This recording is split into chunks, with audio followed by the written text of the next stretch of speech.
Merci Seigneur. Jean chapitre 18. Jean chapitre 18.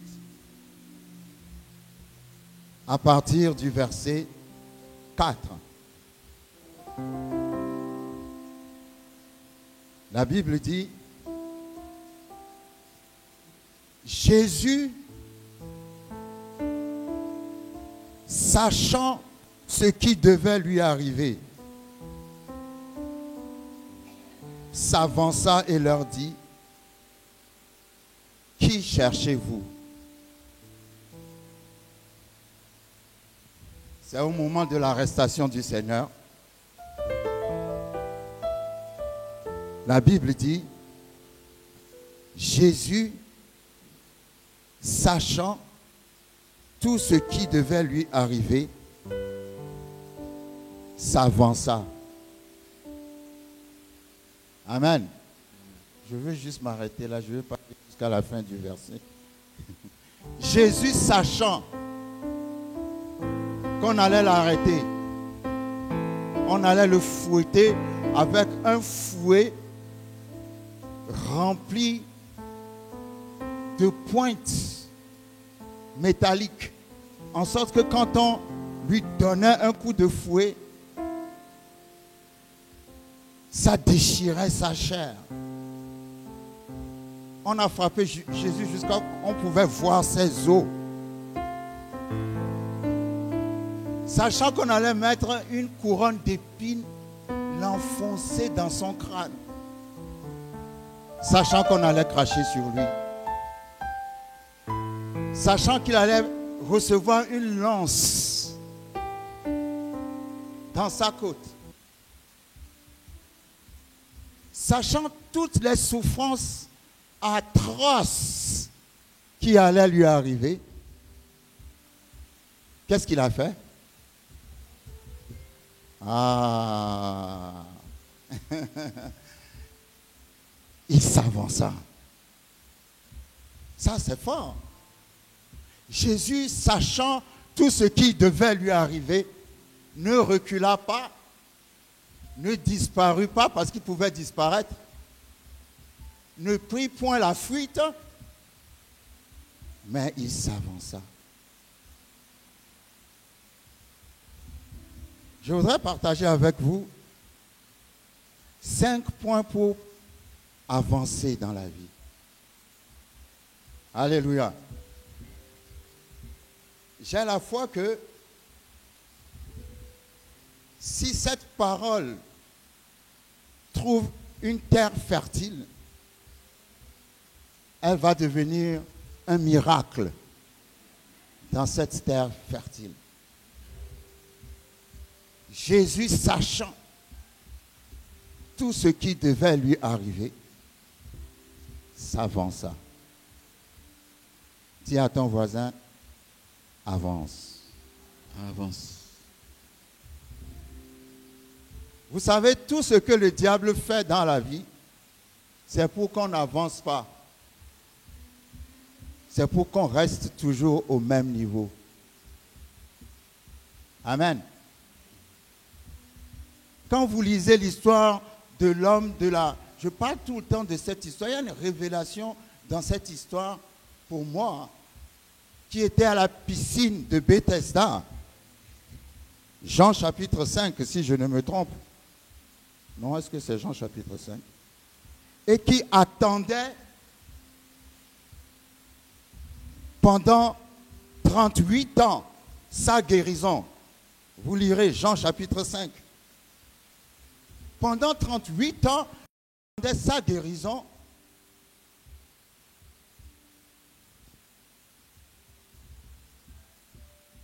Et quand Jésus est venu le trouver là, Jésus lui demanda, veux-tu être guéri?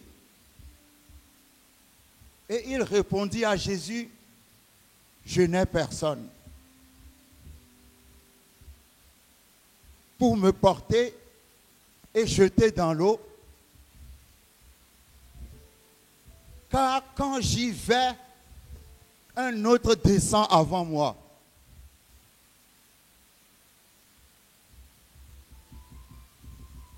Parce que l'ange, quand il venait troubler l'eau, c'est le premier malade qui tombe qui est guéri.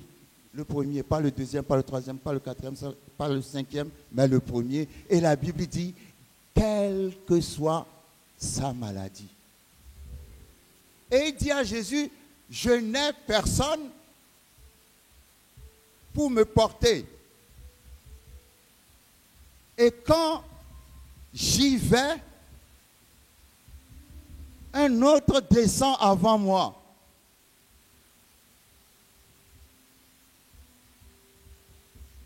Vous savez, le succès ou l'échec de votre vie dépend de votre mentalité. Quand vous lisez Jean chapitre 5, vous allez comprendre quelque chose chez cet homme. C'est que cet homme n'est pas rapide dans l'esprit. Si tu n'es pas rapide dans l'esprit, que tu ne comprends pas rapidement les choses, tu vas rester longtemps au même endroit. Parce que quand Jésus lui a posé la question, veux-tu être guéri?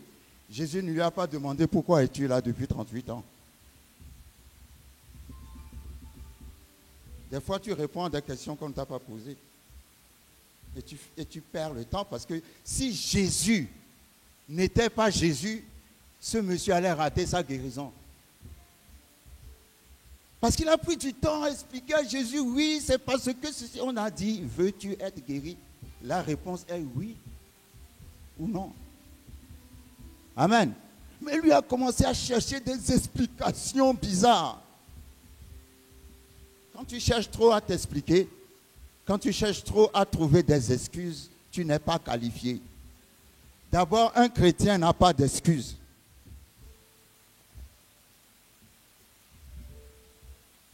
Les gens aiment trop les excuses. Et moi, je dis toujours, Esther était étrangère dans un pays. Elle était esclave dans ce pays. Elle était sans papa, elle était sans maman. Et quand elle est arrivée dans ce pays, elle ne parlait pas la langue du pays, mais tout ça ne l'a pas empêchée de devenir reine. Parce qu'elle pouvait dire, je n'ai pas de papa, je n'ai pas de maman, je suis arrivé esclave, je n'ai pas ceci, je n'ai pas cela. Mais tu n'es pas un chrétien, un homme ou une femme de foi n'a pas d'excuse. Alléluia.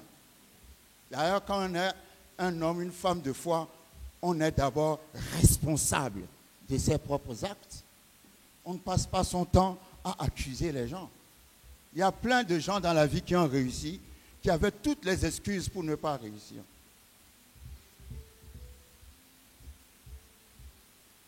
Bill Gates a dit cette phrase, il a dit, ce n'est pas une erreur de naître pauvre, mais c'est une erreur de le rester. Alléluia.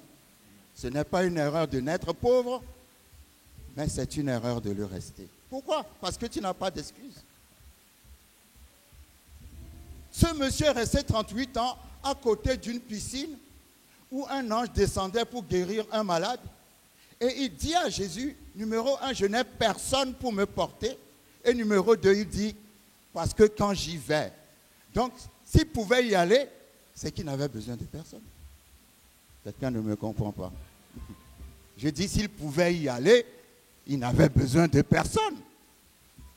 Pourquoi tu attends quelqu'un pour faire ce que tu dois faire, alors que tu peux très bien le faire seul?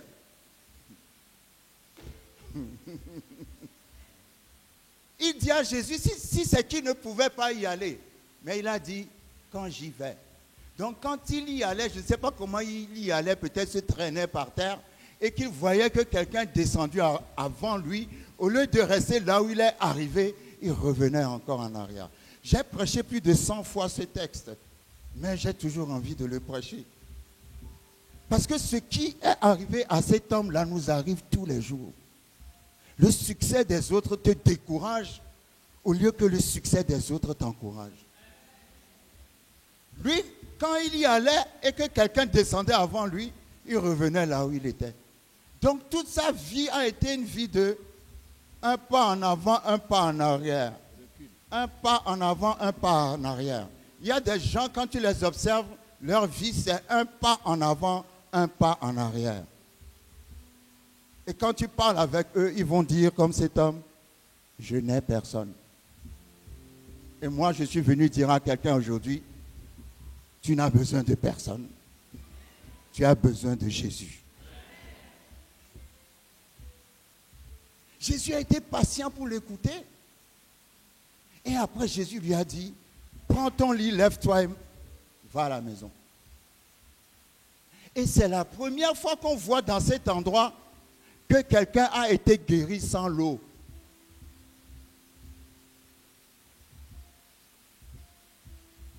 Parce que dans toute sa vie, il a toujours pensé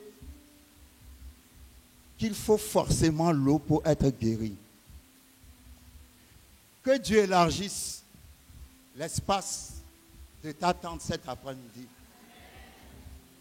Parce que ce que tu attends ne va pas venir comme tu l'attends. Je dis encore, que Dieu élargisse l'espace de ton intelligence cet après-midi. Parce que ce que tu attends ne va pas venir comme tu l'attends. Alléluia. C'est de la même manière, quand vous lisez, je n'ai plus la référence, vous chercherez la référence. Cet homme boiteux, Actes chapitre 3, qui était devant une porte appelée la Belle.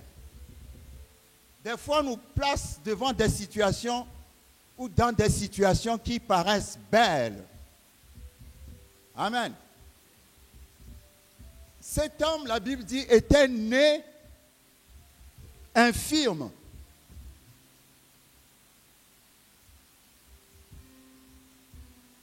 La Bible n'a pas donné de précision, mais moi je crois que ce sont les gens de sa famille qui le portaient chaque jour pour aller le déposer devant la porte du temple.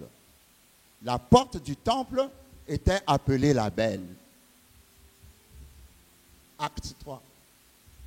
Ils allaient le déposer devant la porte du temple pour qu'il fasse la mendicité. Fais attention à ce que les gens ne vivent pas de ton handicap.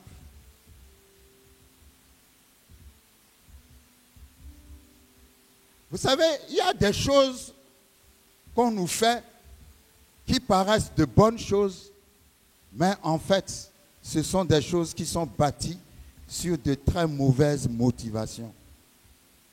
Quand on le portait pour aller le déposer devant la porte, on pouvait penser que c'est une bonne chose. Parce que les infirmes, souvent, vivent de la mendicité. Mais quelle est la loi qui dit que quand on est infirme, on doit être mendiant? Il n'y a pas de loi qui dit ça.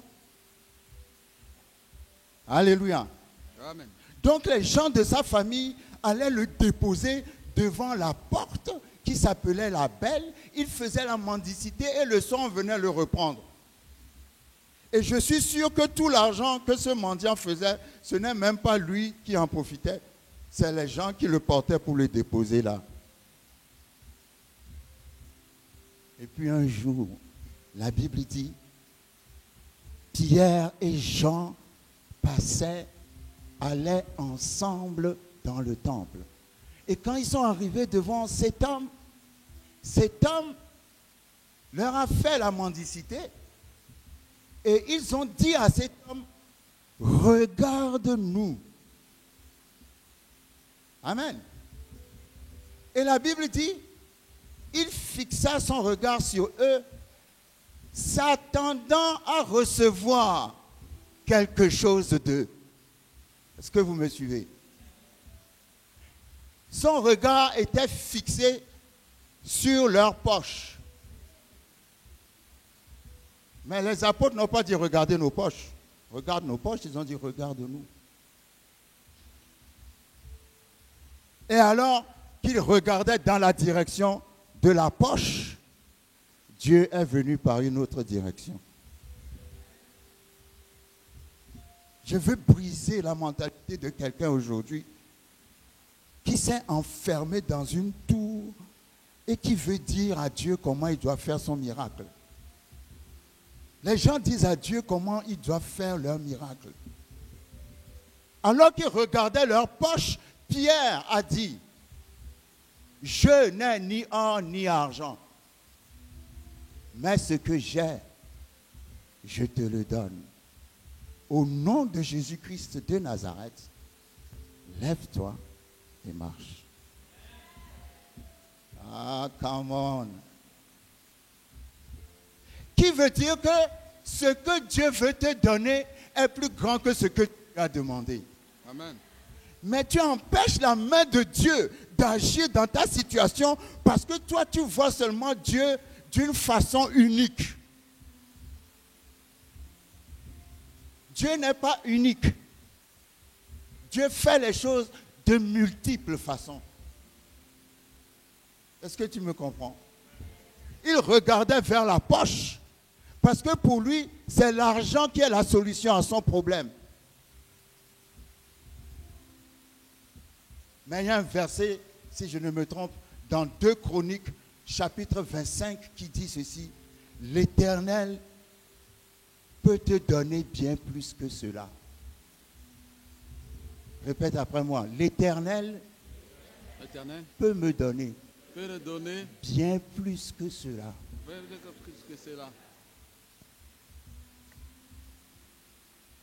Tu ne peux pas avancer dans la vie.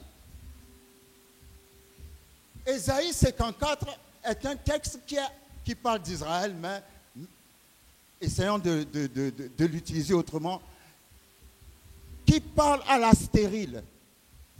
Quand vous lisez Ésaïe 54, il y a plus d'une douzaine de promesses que Dieu a à la stérile. Mais dans un seul verset, il a dit, élargis l'espace de la tente, c'est ici. Élargis ta mentalité.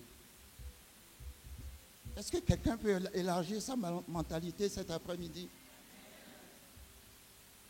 Abraham a dit, je vais mourir, je vais mourir, je vais mourir. Genèse 15, je n'ai pas d'enfant, je n'ai pas d'enfant. Dieu dit, va dehors et regarde vers le ciel. Il vivait sous une tente. Dans la tente, ton imagination est limitée là où se limite la tente. Dieu dit, sors de la tente. Dis à ton voisin, sors de ta tente. Regarde vers le ciel. Parce qu'il y a quelque chose qui est plus grand que là où tu habites. Quelque chose qui est plus grand que ta façon de raisonner. Ah, je suis encouragé parce que je sens que je parle à quelqu'un, parce que je vois des sourires sur les lèvres. N'est-ce pas que vous êtes limité par la tente? Donc il faut déménager maintenant. Dieu dit, si tu sors de ta tente, il y a une tente plus grande que ta tente, qui s'appelle le ciel. Et dans le ciel, il y a des étoiles. Si tu peux compter le nombre d'étoiles que tu vois dans le ciel, en tout cas, tels seront tes enfants. Quand vous êtes devant une situation qui vous limite, vous aussi limitez la situation. Dites, on peut trouver une autre solution. Il y a toujours une autre solution. Amen. Quand Israël est arrivé devant la mer Rouge, quelqu'un a déjà vu la mer se fondre en deux. Mais ce jour-là, Dieu a trouvé une autre solution. La solution de Dieu ne traverse jamais l'esprit humain. Mais il y a toujours une solution. Je vois une solution pour ton problème. Il n'y a aucun problème qui peut te limiter. Je dis, il n'y a aucun problème qui peut te limiter. Amen.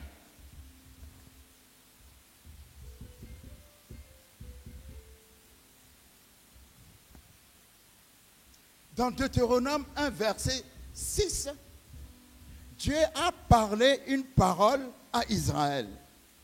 Parce que Israël était en route pour la terre promise. Et arrivé à un niveau de sa marche, Israël a trouvé une montagne. Et puis ils se sont, comment dirais-je, assis dans la montagne. Ils se sont trouvés confortables dans la montagne. Et ils ne voulaient plus continuer leur marche. Amen. Et Dieu leur a parlé, Deutéronome 1, à son verset 6. Il y a des paroles réma dans ce que nous voyons aujourd'hui. Une seule parole réma peut déclencher la révolution dans ta vie. Dieu leur a dit, vous avez assez demeuré dans cette montagne. Des fois, on n'ose pas oser parce qu'on est confortable dans la montagne. On ne veut plus avancer parce qu'on croit avoir déjà tout trouvé. Mais Dieu te dit, tu as assez demeuré dans cette montagne. Sors de ta montagne parce qu'il y a plus grand que ce que tu vois. Il y a plus grand que ce que tu vis. Dieu est un Dieu de l'impossible. Il peut le faire et il va le faire dans le nom puissant de Jésus-Christ de Nazareth. Amen. Vous savez, quand on marche avec Dieu, vous savez, Dieu est prêt à aller avec toi aussi loin que tu es prêt à aller avec lui. Quand vous lisez, je ne sais plus si c'est 2 Rois 4, le miracle de la veuve qui disait à Élisée, mon mari, ton serviteur est mort, il avait plein de dettes. Il a laissé plein de dettes et les créanciers sont venus pour prendre mes enfants. Élisée lui a dit, qu'est-ce que tu as? Elle dit, je n'ai rien, mais elle s'est souvenue qu'elle avait une seule bouteille d'huile à la maison. Élisée lui a dit, va prendre des bouteilles vides. Autant que tu peux dans ton quartier, enferme-toi. Et avec une seule bouteille d'huile pleine, tu vas remplir toutes les bouteilles vides que tu as trouvées. Ensuite, tu vas les vendre et tu vas payer ta dette. Et toi et ta famille, tu vivras du reste. Une bouteille pleine remplit une bouteille vide. Mais Élisée lui a dit, avec une bouteille pleine, tu pourras remplir autant de bouteilles vides que tu vas trouver. Donc la Bible dit, l'huile ne s'arrêta pas de couler. Avec une seule bouteille, quand il y en a une vide qui est remplie, elle dit à ses enfants, emmenez une autre, emmenez une autre. Et l'huile ne s'arrêtait pas. Et à un moment donné, elle a encore dit, emmenez une autre. Et les enfants ont dit, il n'y en a plus. Et la Bible dit, alors l'huile s'arrêta. L'huile était prête à couler même pendant toute une année. Parce que Dieu est illimité. Mais elle a limité Dieu. Parce que si elle savait que l'huile n'arrêtait pas, en tout cas si c'est à moi qui savais que l'huile n'arrêtait pas, j'allais dire au prophète, attends, donne-moi une semaine d'abord. Dans le pays où je vis, il n'y aura plus de bouteilles vides. Alléluia. Donc la capacité de Dieu de donner est plus grande que ta capacité de recevoir. Oh, vous ne me comprenez pas. Amen. Parce que Dieu ne donne pas le juste assez, Dieu donne plus qu'assez. Le verre doit déborder. Dis, mon verre déborde. Mon verre déborde. David a dit, ma coupe déborde. Quand ça ne déborde pas, ce n'est pas Dieu. Parce que Dieu donne toujours plus que tu peux recevoir. Je prie dans le nom de Jésus-Christ de Nazareth que tu rencontres ce Dieu-là. Le Dieu de l'abondance et de la surabondance. Le Dieu qui va faire que l'huile va couler, va couler, va couler, va couler. Ça, c'est un principe puissant que Élisée avait enseigné à cette femme, mais on ne va pas rentrer dans les détails. Alléluia. Je veux présenter à quelqu'un un Dieu à qui rien n'est impossible. Si c'est impossible, c'est que c'est toi qui as arrêté sa main. Quand maman Vivienne parlait, quand on faisait les déclarations, cette montagne se déplacera. Elle a mis la main là où il y avait la plaie en disant cette montagne se déplacera. Quand elle est arrivée à la maison, la plaie a disparu.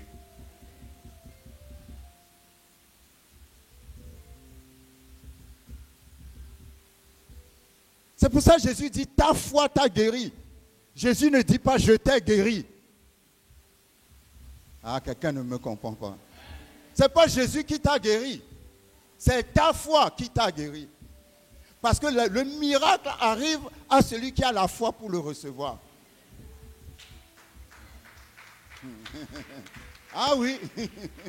Si tu n'as pas la foi, tu ne le recevras pas. Je suis sûr que ce samedi-là, tout le monde avait des montagnes, y compris le prédicateur.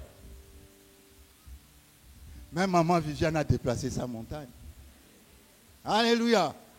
Pourquoi? Parce qu'elle a reçu la parole, elle a cru dans la parole, elle a déclaré la parole. Dieu ne veut pas que tu restes au même endroit dans ta vie. Si tu es au même endroit depuis des années dans ta vie, dis-toi que je ne pense pas que ça vient de Dieu. Je pense que ça vient de toi-même. Parce que comme je dis toujours, Dieu peut tout faire, sauf une chose.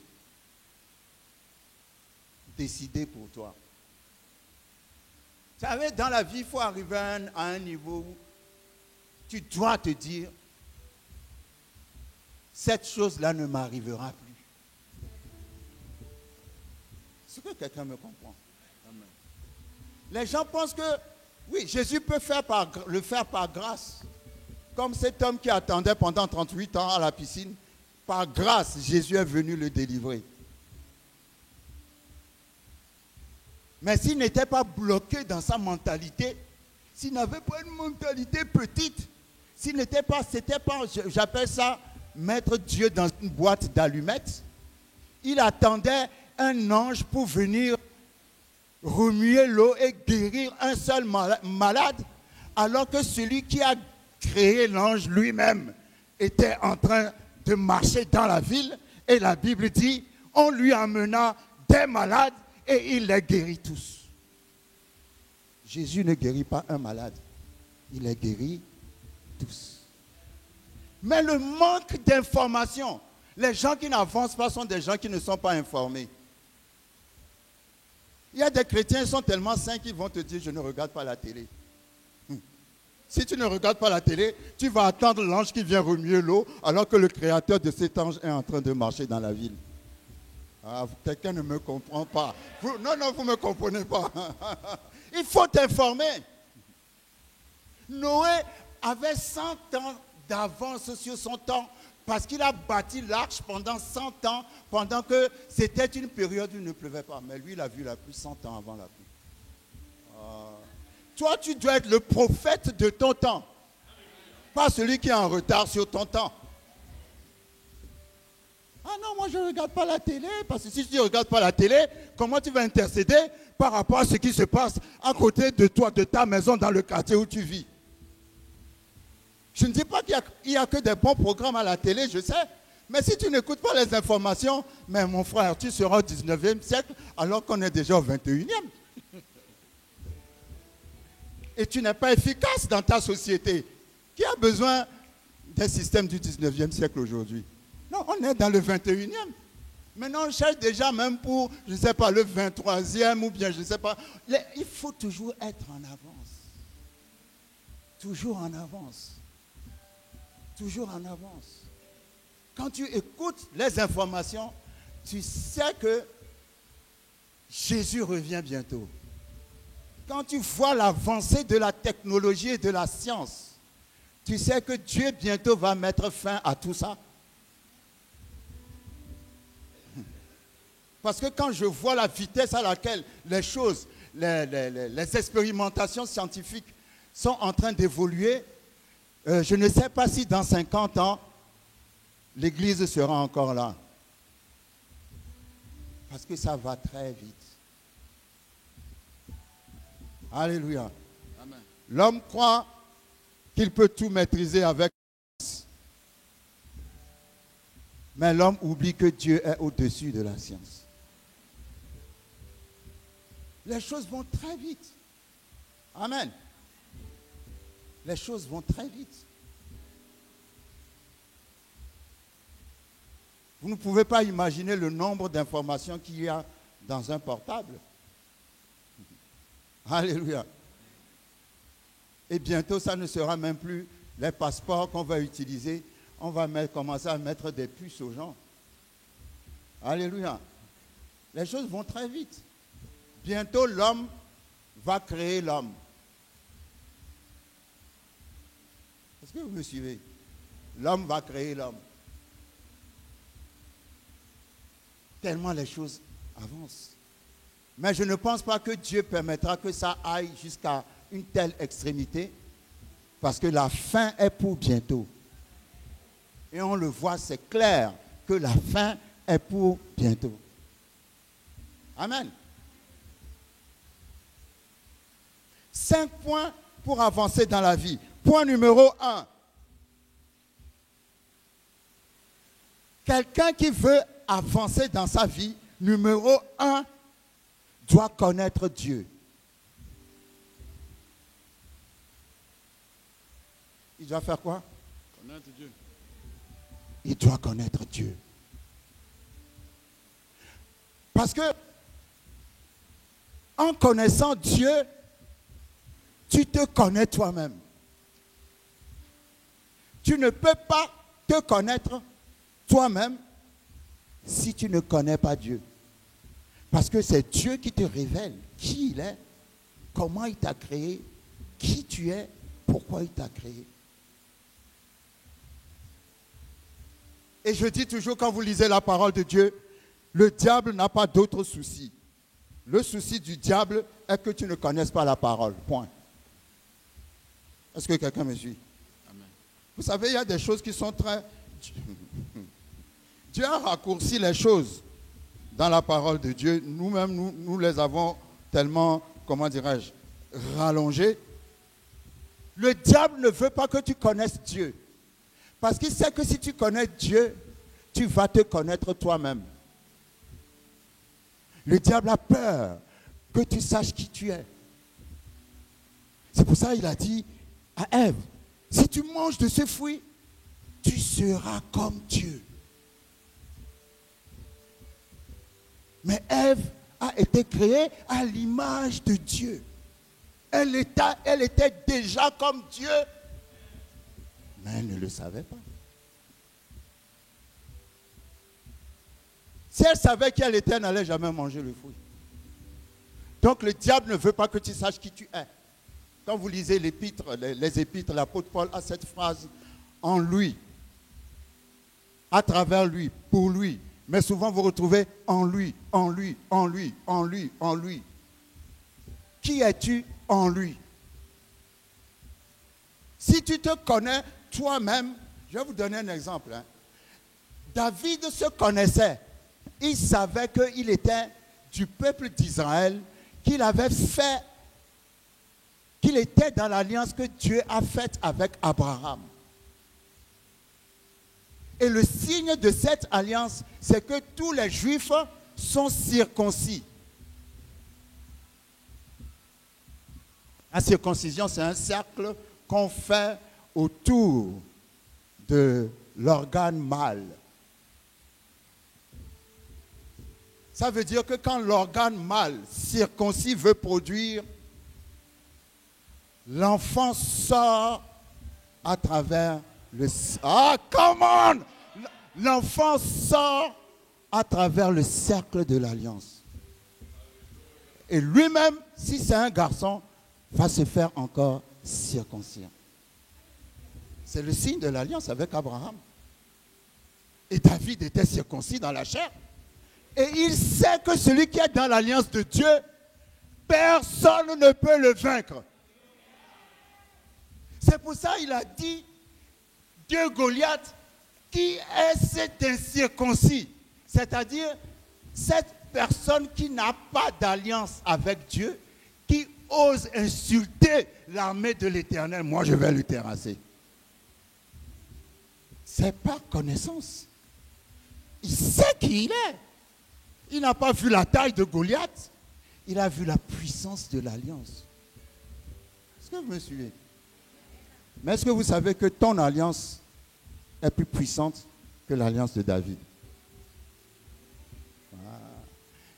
Mais toi, tu es le premier à courir devant tous les sorciers.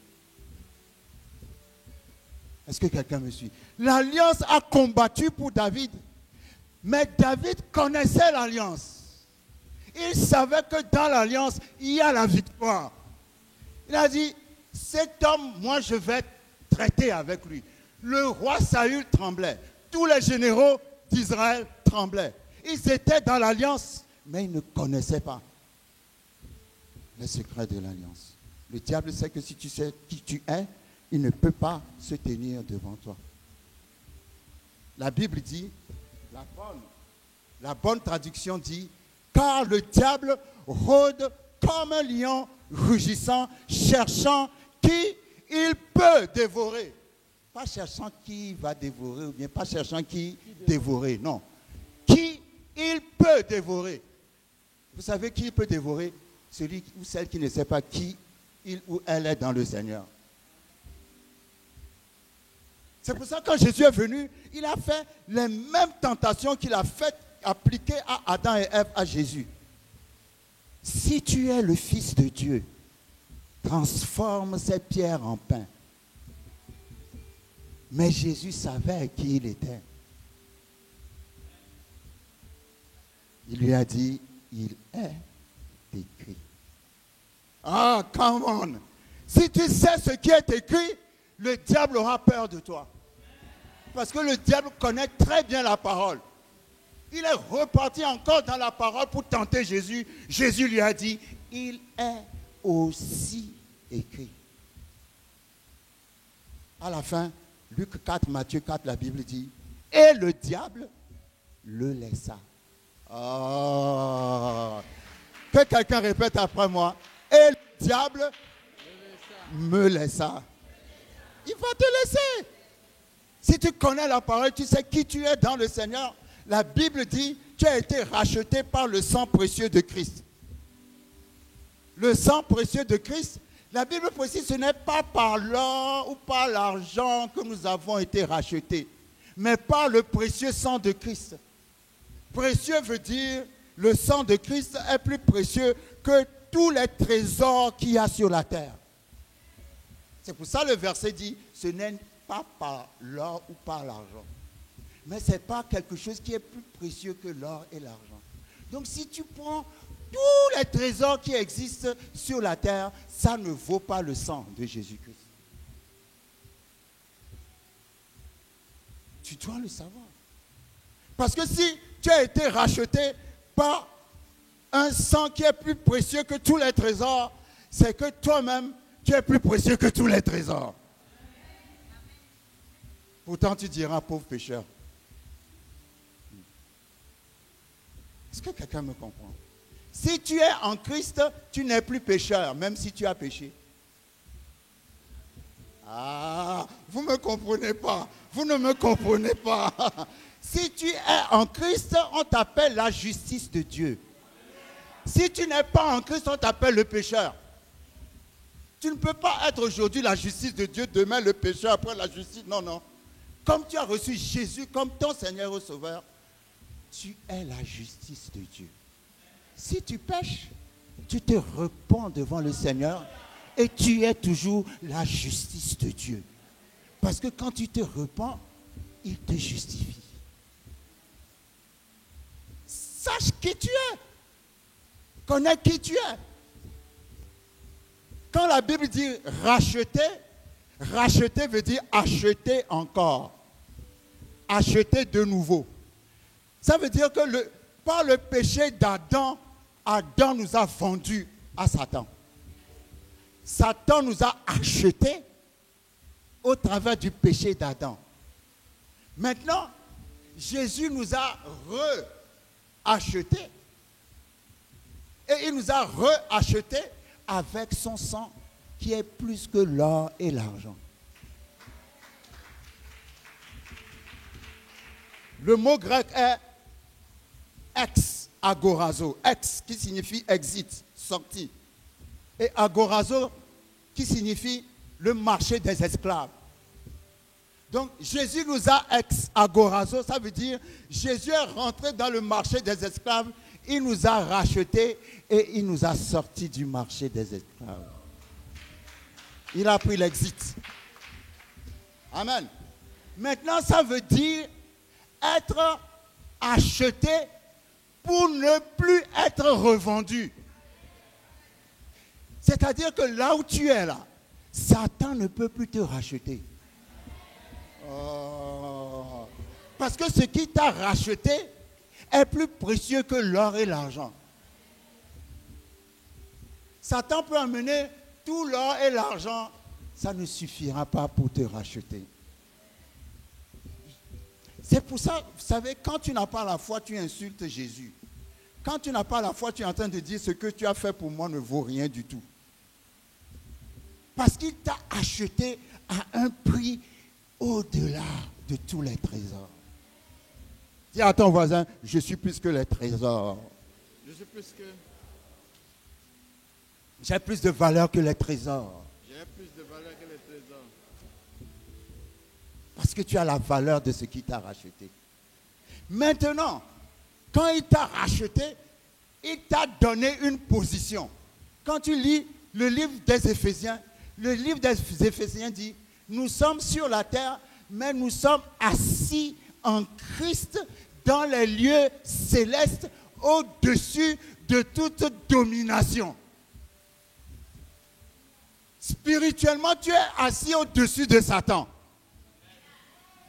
Tu es assis au-dessus des trônes sataniques des ténèbres. Tu es assis au-dessus du chef des sorciers de la terre. Tu es assis au-dessus de tout ce qui peut être œuvre de l'ennemi. Parce que tu es assis en Christ Jésus. Éphésiens chapitre 1, Éphésiens chapitre 2, Éphésiens chapitre 3, il faut lire. C'est ça ta position spirituelle. Nous sommes dans le monde, mais nous sommes assis dans les lieux célestes. Ça veut dire que dans le monde, il n'y a rien de ténèbres qui peut nous vaincre. Parce que nous sommes au-dessus de tout. Nous sommes au-dessus de tout. Donc, il faut savoir qui tu es. Parce que si tu ne sais pas qui tu es, c'est là où, tout en étant dans le Seigneur, tu vis dans la peur permanente. Tu vas voir les gens qu'il ne faut pas voir, qui sont des gens de lumière, de ténèbres, pendant que Jésus a dit, tu es la lumière du monde. On n'allume pas une lampe pour la mettre sous la table, mais dans un lieu élevé pour éclairer la maison. Tu n'es pas n'importe qui, parce que tu n'as pas été racheté à n'importe quel prix. Et le prix auquel tu as été racheté, Satan ne peut pas le payer.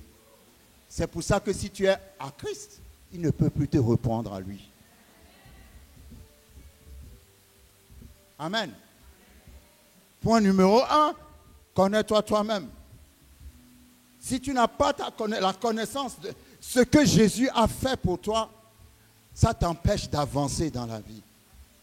Mais si tu as la connaissance de ce que Jésus a fait pour toi, même quand tu es dans une situation où tu es bloqué, la Bible dit, Jésus sachant tout ce qui devait lui arriver, avança. Tu es né pour avancer. Personne ne peut te retenir au même endroit si toi-même tu ne le veux pas. Je déclare l'avancement sur ta vie. Ah, si jusqu'ici tu as toujours été attaché au même endroit, je coupe les liens en cet instant précis. Je te vois rentrer dans des territoires nouveaux. Tu entreras dans des territoires nouveaux.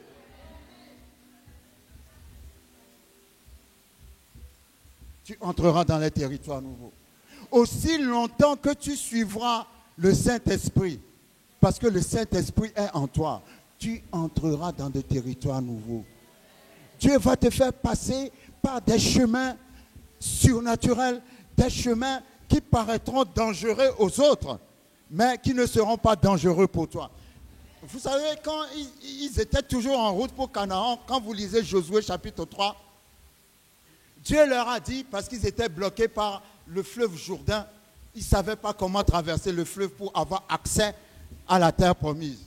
Dieu leur a dit, Josué chapitre 3, verset 3, lorsque vous verrez l'arche de l'alliance de l'Éternel, votre Dieu, portée par les sacrificateurs, les Lévites, vous partirez du lieu où vous êtes et vous vous mettrez en marche après elle. Et puis après, il dit, verset 4, mais il y aura entre vous et elle, c'est-à-dire et l'arche de l'alliance, une distance d'environ 2000 coudées. N'en approchez pas. Elle vous montrera le chemin que vous devez suivre, car vous n'avez point encore passé par ce chemin. Dieu a dit, quand vous allez voir l'arche de l'alliance portée par les sacrificateurs, suivez l'arche de l'alliance, parce que l'arche va vous montrer quel chemin prendre. Elle va vous montrer quel chemin prendre, parce que vous n'êtes encore jamais passé par ce chemin. Vous savez pourquoi les gens n'avancent pas dans la vie? Parce qu'ils ne veulent passer que par les chemins qu'ils ont déjà connus. Oh, quelqu'un ne me comprend pas. Oh, vous ne me comprenez pas. Les gens n'aiment pas être audacieux parce qu'ils veulent rester dans ce qu'ils ont déjà connu. Mais ils ne veulent jamais découvrir des choses nouvelles. Et la manière de marcher avec Dieu est ici.